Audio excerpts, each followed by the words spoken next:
point-in-time count. What is the point-in-time count and why do we do it?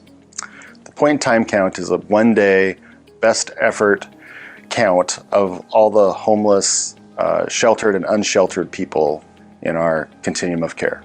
And it's a requirement by the U.S. Department of Housing and Urban Development, as well as the Washington State Department of Commerce. And what is the goal of the point-in-time count? The goal is to count as many individuals and families as we can on one day, so that we could compare them to previous years to see if there's any growth or reduction in the numbers of people, and especially subsets of those people, such as families or youth, veterans, or chronically homeless. This year, the point-in-time count will take place on Thursday, January 24th. It's always a requirement from HUD that the count takes place during the last 2 weeks of January. So in preparation for the count, we host a series of planning meetings in the months prior to the count.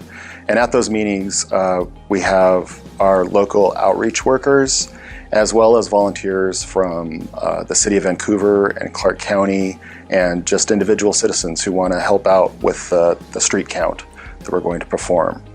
So I mentioned the street count. We have we divide the county up into a number of zones and send out individual teams of volunteers and outreach workers to canvass those zones and count as many people as possible. This year we expect to have about 12 street count zones. What other places might people be counted that are not out in encampments?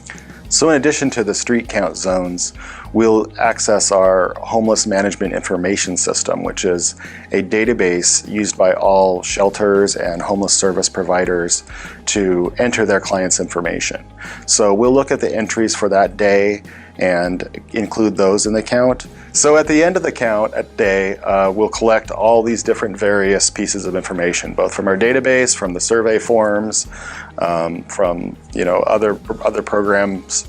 And my job as a HMIS Administrator will be to unduplicate all those surveys and clients and make sure that every person is only counted once.